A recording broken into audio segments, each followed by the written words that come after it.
నమస్తే, welcome to 99 TV. Modi Putin deal, deep state డమాల్. నిజమే, డీప్ స్టేట్కి ఒకటే కడుపులో మంట. ఎందుకు? భారత్ రష్యాలు సహకారం అందించుకుంటుంది.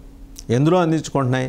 ఆర్థిక పరంగా అందించుకుంటున్నాయి, అలాగే రక్షణ వ్యవస్థల్లో అందించుకుంటున్నాయి, అండ్ ఇంధన రంగంలో సహకారం అందించుకుంటున్నాయి. ప్రత్యేకించి Kudankulam out of 6 reactors 2 reactors work అయిపోయింది. ఇంకా 4 రియాక్టర్లు తెర మీదకి రావడానికి కావాల్సిన రక్షణ సాంకేతికపరమైన సాంకేతికపరమైన సహకారం అంతా రష్యా అందించబోతోంది. దట్స్ వాట్ పుతిన్ గారు has mentioned. Indo Russia business సమ్మిట్లో ఆయన స్పష్టంగా ప్రకటించారు. ఇంధన అవసరాలు ఇది తక్కువైందని భారతదేశం అనుకోవడానికి వీలు లేకుండా పరిపూర్ణంగా అందించడానికి రష్యా తన శాస్త్ర సాంకేతిక పరిజ్ఞానాన్ని అందించడానికి, షేర్ చేసుకోవడానికి, భారతదేశ ప్లాట్ఫామ్ మీద షేర్ చేసుకోవడానికి ముందుకు వచ్చింది. సో మేక్ ఇన్ ఇండియాకి ఇన్వైట్ చేశారు మోడీ కూడా. ఎవరిని? రష్యన్ ఎంటర్ప్రెన్యూర్స్ని, రష్యన్ బిజినెస్మెన్ని, రష్యన్ ఇండస్ట్రియలిస్ట్ని. మొట్టమొదటిసారి న్యూక్లియర్ రంగంలో నేరుగా వచ్చి ఇక్కడ పనిచేయండి అని ఒక ఆహ్వానం పలికారు. సో వాళ్ళు పాజిటివ్గా రెస్పాండ్ అయ్యారు. మరి డీప్ స్టేట్కి ఉన్న ఇబ్బంది ఏంటి? అమెరికా కన్సర్న్లో నడిచే దేశాలు అవన్నీ కలిపి నియమించుకున్న డీప్ స్టేటు ఇవన్నీ ఎందుకు పడేడుస్తున్నాయి భారత్ రష్యాలకు సంబంధించి చేసుకున్న ఒప్పందం మీద? అంటే న్యాచురల్ SU సుఖోయ్ 57 స్టెల్త్ మరి ఫైటర్ జెట్స్, అలాగే S-500 క్షిపణి రక్షణ వ్యవస్థ. సో ఇదంతా కూడా రేపు పొద్దున భారతదేశ గడ్డ మీద జరగబోతోంది. ఒకటి ఇక్కడ గమనించాలి, రష్యా ఉక్రెయిన్ యుద్ధం కారణంగా రష్యా కూడా చాలా నష్టపోయింది. సో వాళ్ళ వ్యవస్థలు కానీ కొంత వెనకబడి ఉన్నాయి. అంటే సాంకేతికపరమైన అంశాల్లో వాళ్ళ మేధోత్తనాన్ని తక్కువ చేసి చెప్పడం కాదు, కానీ అది అన్నీ ఎగ్జిక్యూట్ చేయడానికి, క్యారీ అవుట్ చేయడానికి కావాల్సిన ఫిజికల్ పారామీటర్స్ ఏవి ఇక్కడ రష్యాలో ప్రస్తుతానికి అందుబాటులో లేవు. సో వాళ్ళకి ఒక మిత్ర దేశం కావాలి, అది కూడా చాలా సేఫెస్ట్ ల్యాండ్ కావాలి, అది భారతదేశం. ఇవాళది కాదు, రష్యా భారత్ సహకారం ఉండేది. పండిట్ నెహ్రూకి దగ్గర నుంచి మనం చూస్తే USSR దగ్గర నుంచి, union of Soviet socialist republic దగ్గర నుంచి ఈ రోజు వరకు ప్రధానమంత్రులు ఎంతమంది మారినా సరే భారతదేశంలో కానీ, అక్కడ రష్యాలో ప్రీమియర్స్ ఎవరు మారినా సరే, విచ్ఛిన్నానికి ముందు, విచ్ఛిన్నం తర్వాత, డిసింటిగ్రేట్ అయిన తర్వాత కూడా రష్యా మనతో నిలబడింది. మన ప్రతి కష్టంలోనూ రష్యా ఆదుకుంటూ వచ్చింది. సో ఇన్ రెసిప్రొకేషన్ మనం కూడా రష్యాకి అండగా అలా నిలబడ్డాం. మన ఆపరేషన్ సింధూర్లో S-400 సామర్థ్యం వెనుక రష్యా మేధోతనం ఉంది. అలాగే వాళ్ళ అపారమైన సైనిక పాఠవాపరమైన శక్తి, యుక్తులు ఉన్నాయి. దానికి మనం సలాం చేయాల్సిందే. అండ్ ఈరోజు S-500 భారతదేశం గడ్డ మీద ఆ S-500 HALలో మరి రెడీ కాబోతున్నాయి. దానికి సంబంధించిన ప్రియాంబుల్ ఎక్సర్సైజ్కు ముందు మాటలే ఇండో రష్యన్ బిజినెస్ సమ్మిట్లో మరి మాట్లాడింది ఈ 2 దేశాల అధినేతలు కూడా. ఇవాళ అదే డీప్ స్టేట్కి బాధ ఏంటంటే, రేపు పొద్దున వీళ్ళ రక్షణ రంగంలో వీళ్ళ సహకారాన్ని పెంచుకుంటే భారతదేశం గగనతలంలో అమేయమైన శక్తిగా ఎదిగితే, ఇండో పసిఫిక్ రీజియన్లో అమెరికా కానీ, అమెరికాకి బాకా ఊది వంత పడే దేశాలు కానీ, నాటో దేశాలు కానీ బెత్తరపోయి ఆడియన్స్ గ్యాలరీలో వచ్చి కూర్చొని చూడాలి. ఇన్నాళ్ల పాటు ఆసియా దేశాల మీద పెత్తనం చలాయిస్తూ ఆధిపత్య ధోరణితో ప్రపంచ పోలీస్ మాదిరిగా వ్యవహరిస్తున్న అమెరికా రేపొద్దున ఒక కమెడియన్గా మిగిలిపోయే ప్రమాదం కనిపిస్తోంది. అది అమెరికన్ పాలకులు. ఈరోజు ట్రంప్ ఉండొచ్చు, రేపు ఇంకోళ్ళు రావచ్చు, ఇంతకుముందు జో బైడెన్ ఉండొచ్చు కాక, వాళ్ళ ఆలోచన అలాగే ఉంటుంది. సో అంత ఖచ్చితంగా అమెరికా ఉన్నప్పుడు దానికి మరి భారత రష్యా మధ్య జరుగుతున్న ఒప్పందానికి చిల్లు పడవటానికి ఉన్న మార్గాలన్నీ అమెరికా అన్వేషిస్తుంది, ఆల్రెడీ అన్వేషించే ఉంటుంది. 50%, 100%, 150%, 300% టారిఫ్లు విధించుకుంటూ అమెరికా చేస్తున్న వికృత చేష్టలకి ఎన్ని దేశాలు నెలిగిపోతున్నాయి ఇప్పుడు మనం చూస్తున్నాం. రేపొద్దున ఆ జాబితాలోకి భారతదేశం రావాలని చెప్పి కూడా అమెరికా చాలా బలంగా ఆలోచన చేస్తుంది. డీప్ స్టేట్ ఆలోచన ఎలా ఉంది అంటే, ఒకసారి కనుక చూస్తే క్యాట్సా ఆంక్షలు అమలు చేసే అవకాశం మీద అమెరికా చర్చకి దారి తీయచ్చు. అటువంటి చర్చ ఒకటి జరపచ్చు. అమెరికాకి మద్దతు ఇచ్చే దేశాలకి, పాకిస్తాన్ని దానికోసం ప్లాట్ఫామ్గా ఉపయోగించుకోను వచ్చు. ఇక చైనా పాకిస్తాన్లు ఏ రకంగా చూస్తాయంటే, భారత రక్షణ శక్తి పెరగటం వల్ల చైనా పాకిస్తాన్లో కొత్త రక్షణ వ్యూహాలు వెతుక్కోవాల్సిన పరిస్థితి. డీప్ స్టేట్ ఏంటంటే, అమెరికా అంతర్గత శక్తి వర్గాలు మాత్రం భారత స్వతంత్ర వ్యూహాన్ని అడ్డుకోవాలని ప్రయత్నిస్తున్నాయి. ఇది అందులో ఎటువంటి డౌట్ కూడా లేదు. సరే, ఒకసారి క్యాట్సా గురించి మాట్లాడుకుందాం. క్యాట్సా అంటే CAATSA, countering America's adversaries through sanctions act.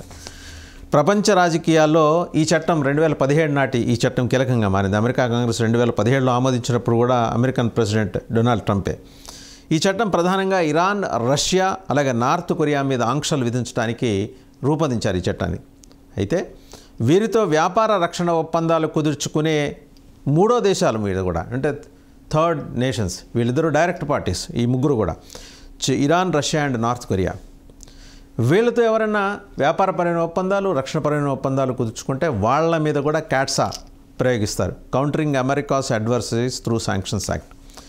శత్రువులను ఎదుర్కోవాలి. ఇరాన్ అణు కార్యక్రమం, రష్యా ఉక్రెయిన్ యుద్ధం, ఉత్తర కొరియా క్షిపణి పరీక్షలు లాంటి చర్యలకు ప్రతిస్పందనగా ఈ చట్టాన్ని అమెరికా రూపొందించింది. ఆంక్షల విధానం ఎలా ఉంటుందంటే ఆయుధాలు, వెపన్స్, ఎనర్జీ, ఇంధనం అండ్ ఆర్థిక రంగంలో ఈ దేశాలతో వ్యాపారం చేసే సంస్థలు, వ్యక్తులు, ప్రభుత్వాలపై ఆంక్షలు విధించే అవకాశం. సో రేపొద్దున మన మీద ఆంక్షలు విధించబోతున్నారు. ఎందుకంటే మనం రష్యాతో ఒప్పందం కుదుర్చుకున్నాం కాబట్టి, ఇండియా రష్యా బిజినెస్ సమ్మిట్లో ఈ మేరకు ప్రకటన వెలువడింది కాబట్టి ఈ పార్టీకి డ్రాఫ్ట్ తయారు చేస్తూ ఉన్నటువంటి ప్రపంచ పోలీస్. ప్రభావం ఎలా ఉంటుంది క్యాట్సా అంటే శత్రు దేశాలకే కాకుండా ఆ శత్రు దేశాలకి మిత్ర దేశాలుగా ఉండే దేశాల మీద కూడా ఈ చట్టం ప్రభావం చూపిస్తుందన్నమాట.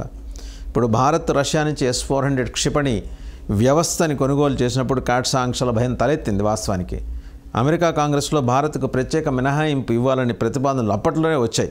కారణం చైనా వంటి దేశాల నుంచి భారత్కి రక్షణ అవసరం కాబట్టి అని కొంత ఆలోచన పరులు ఉన్నారు అమెరికన్ కాంగ్రెస్లో. భారత్ ఒకవేళ ఇండిపెండెంట్ స్ట్రాటజీని కనుక అవలంబిస్తే, స్వతంత్ర వ్యూహాన్ని కొనసాగించాలనే సంకల్పం కనుక ఉంటే దాన్ని క్యాట్సా ద్వారా పరీక్షించడానికి, countering America's adversaries through sanctions act ద్వారా పరీక్షించడానికి అమెరికా ఎలాంటి స్టెప్కైనా సరే వెనకాడదు. అంతర్జాతీయంగా అమెరికాకి కానీ డీప్ స్టేట్కి కానీ ఉన్న భయాలు ఏంటంటే ఇండో పసిఫిక్ రీజియన్లో భారత్ ఇండిపెండెన్స్ కనుక పెరిగితే, స్వతంత్రంగా వ్యవహరించడం కనుక మొదలెడితే వాళ్ళ ప్రభావం సన్నగిలుతుంది, క్షీణిస్తుంది, వాళ్ళని పట్టించుకునేవాళ్ళు, దేకేవాళ్ళు ఎవరు ఉండరు అనేది అమెరికా భయం, బాధ, వేదన, గూగులు, వాట్ నాట్ ఎవ్రీథింగ్. ఇక చైనా, పాకిస్తాన్లు ఎలా ఆలోచిస్తాయి? భారత రక్షణ శక్తి కనుక పెరిగితే China over a period of time తనను తాను మినిమైజ్ చేసుకుంటూ వెళ్లాల్సిన పరిస్థితి. ఆ క్రమంలో పాకిస్తాన్కి వచ్చి మద్దతుగా నిలవటానికి ఇస్లామిక్ దేశాల్లో అవుట్ ఆఫ్ 57 ఇస్లామిక్ నేషన్స్ 4-5 తప్పించి పాకిస్తాన్కి రక్షణగా నిలబడే వాళ్ళు ఎవరు కూడా లేరు. అది పాకిస్తాన్ బాధ.